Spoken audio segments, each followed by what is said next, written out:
Olá meus irmãos, bem-vindos ao canal Ministério Palavra do Senhor. Hoje nós vamos dar continuidade ao estudo do livro de Deuteronômio, capítulos de 30 a 34, encerrando assim o livro de Deuteronômio. O capítulo 30, meu irmão e minha irmã, ele fala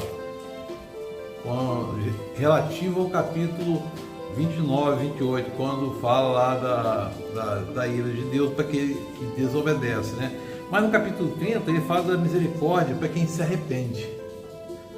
O Senhor é misericordioso, né? E fala assim: quando todas as bênçãos e maldições que coloquei diante de vocês lhes sobrevierem e elas os atingirem, onde quer que o Senhor Deus os dispersar entre nações, e quando vocês voltarem e virem seus filhos para o Senhor, e o seu Deus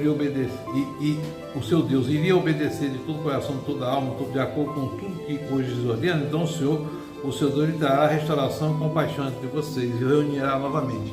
A gente aqui está falando do arrependimento, né? E Jeremias fala, e os profetas falam: voltem-se para o Senhor de todo o seu coração, né? Vós me encontrarão e eu me deixarei encontrar quando buscares de todo o coração, porque o arrependimento é a misericórdia de Deus, né? O Senhor é o Senhor Deus misericordioso, mas é o Senhor justo, né? E interessante a gente observar isso, porque o Senhor, ele é misericordioso e justo, mas normalmente a gente aplica e fala da misericórdia de Deus e da justiça de Deus, às vezes imbuído de um espírito de auto-justiça, de auto-vingança. Não, a gente deve deixar a justiça com Deus, a misericórdia com Deus, né? Isso é muito interessante de observar. E aí fala assim: o que estou lhes ordenando não é difícil fazer, não está além do seu alcance, nem está lá em cima no céu, de modo que vocês tenham que perguntar quem subirá ao céu para trazer e proclamá-lo a fim de que obedeçamos. Nem está além do mar, de modo que vocês tenham que perguntar quem atravessará o mar para trazê-lo e voltando proclamá-lo a nós a fim de que obedeçamos. Então, Deus deu as leis e Deus deu a lei, e não é difícil, né? É impossível. Interessante a gente observar que uma das transgressões observadas é sempre a idolatria. Quando Deus fala: não terás outros deuses além de mim, não farás imagem de nada no céu, nada embaixo na terra, nem na água, porque isso é um princípio lógico. Essa questão da imagem, da adoração, da idolatria é uma questão lógica. Deus não pode ser visto, nunca foi visto, então por que ele permitiria alguma imagem? Se ele permitisse imagem, ele estaria, de certa forma,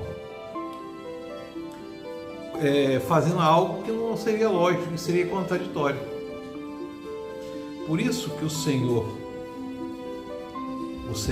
fala isso, e por isso que fala no Novo Testamento: Deus é Espírito, quer dizer que ele a essência dele é Espírito, e os verdadeiros adoradores o adoram em Espírito e em verdade. O ambiente é espiritual. Então, precisamos entender que Deus é Espírito, e como tal deve ser adorado no ambiente espiritual, no nosso coração. Como Jesus fala, o reino de Deus não vem com aparência exterior, não há de apontá-lo aqui ou acolá, mas está entre vocês e está dentro de nós. Tanto que nós somos a habitação do Espírito Santo, né? É muito interessante observar isso. Então Deus coloca claramente aqui, coloca na frente deles vida e prosperidade, ou morte e destruição. Obedece, tem vida, tem prosperidade. Desobedece, é morte e destruição. A gente viu isso nos vários eventos, né? Inclusive no exílio babilônico, né? No capítulo 31, meu irmão e minha irmã, Moisés fala assim a todo Israel: estou com 120 anos de idade, já não sou capaz de liderá-lo. O Senhor me diz: você não atravessará o Jordão. Ou seja, Deus fala que Moisés não entrará na terra prometida. O Senhor Deus o atravessará pessoalmente à frente de vocês. Ele destruirá esta nação perante vocês, e vocês tomarão posse da terra deles. Josué também atravessará à frente de vocês, conforme o Senhor disse. E o Senhor fará com que elas, como fez com o Senhor e Og, os reis dos amorreus, os quais destruiu juntamente com sua terra.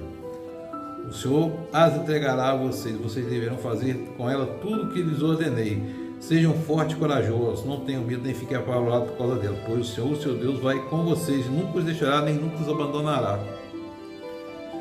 Aqui a gente está vendo aqui já que Moisés está anunciando que ele não vai entrar.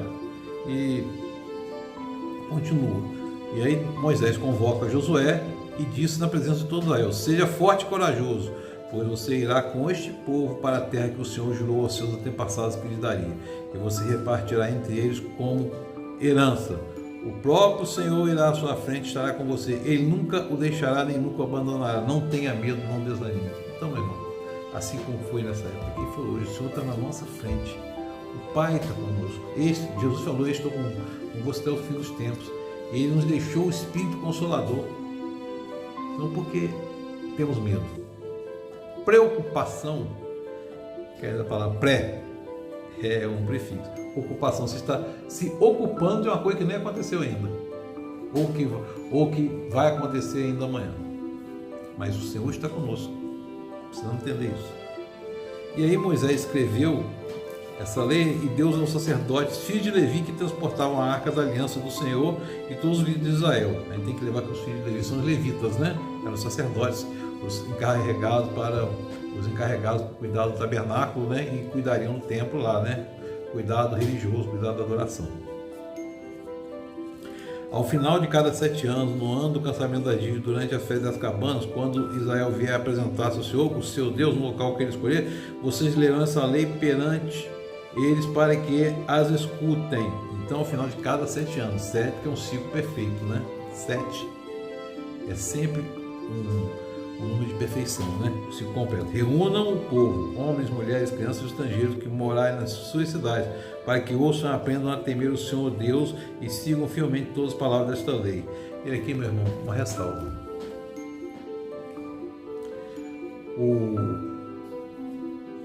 O líder tinha uma função: guardar a lei do rei. Qual era a lei? A lei que Deus deu ao povo. Então, isso aqui é uma forma de preservar. E há um detalhe para que a gente não se esqueça: a fé vem pelo ouvir, e a gente está lendo a lei do Senhor.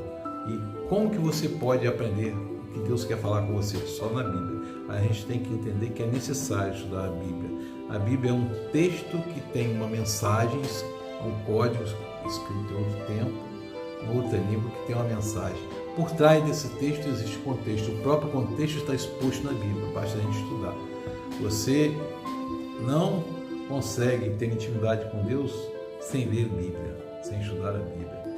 E Deus ainda fala: meu povo perece por falta de conhecimento. O escravo etíope, lendo Isaías, quando o Filipe chega e Filipe pergunta: entende o que lê isso? O etíope responde: se alguém não me explicar, eu não vou saber. Então, meu irmão, é preciso o temor e o aprendizado do Senhor vem pela obediência. E a gente deve obedecer o que está aqui. Tá? E aí o Senhor diz a Moisés: o dia da sua morte se aproxima. Chama Josué e apresente-se na tenda do encontro, onde darei as incumbências a ele. Então Moisés e Josué foram na tenda do encontro. O Senhor apareceu na tenda numa coluna de nuvem e uma coluna parou sobre a entrada da tenda. O Senhor disse a Moisés: você vai descansar com seus antepassados, e esse seu povo logo irá se prostituir. Deus aqui está afirmando que o povo vai se corromper, como aconteceu, né?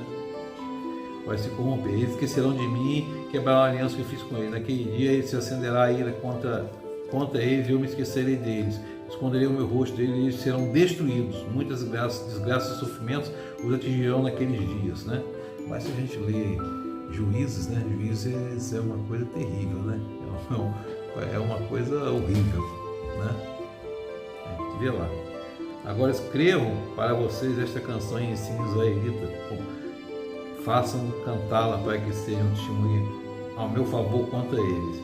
E aí, capítulo 32, Moisés recitou as palavras da canção, do começo ao fim, na presença de todo Israel.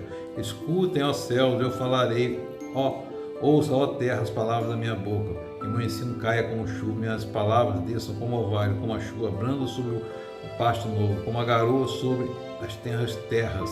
Proclamarei o nome do Senhor, louvem a grandeza do nosso Deus, Ele é a rocha e suas obras são perfeitas, todos os seus caminhos são justos. Ele proclama essa canção, escreve essa canção aqui, meu irmão e minha irmã, falando de Deus.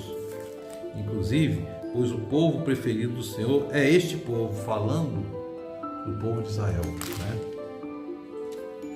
No capítulo 33, meu irmão e minha irmã, Moisés abençoa os israelitas antes de sua morte e disse: o Senhor veio do Sinai e alvoreceu sobre eles desde o Seir, resplandeceu desde o monte Parã, veio com miríades de santos desde o sul e proclama toda a bênção sobre o povo de Israel. E aí, então Moisés sobe nas campinas de Moabe, né, no monte Nebo, lá no cume de Pisga, o cume do monte Pisga, em frente a Jericó. Ali o Senhor mostrou toda a terra de Gileade a Dan, de toda a terra de Naftali, o território de Efraim e Manassés, toda a terra de Judá junto ao mar ocidental. Mostra tudo aquilo ali. Permiti que você a visse com seus próprios olhos, mas você não atravessará o rio e não entrará nela. Moisés do céu, o Senhor, morreu ali em Moabe, como o Senhor dissera, e o sepultou em Moabe, no vale que fica diante de Bet-peor. Mas até hoje ninguém sabe onde está localizado o túmulo de Moisés. O próprio Senhor sepultou Moisés. Não tem, eu acho que não tem na Bíblia nenhum profeta, não tem ninguém que tenha falado tanto com Deus cara a cara e que o Senhor tenha ouvido. Isso aqui é um aprendizado. E Moisés descansou em paz, porque o Senhor o sepultou. Que o Espírito Santo Deus esteja sobre nós, nos confortando, nos fortalecendo e que, sobretudo, que entendamos que a obediência ao Senhor é o princípio do temor.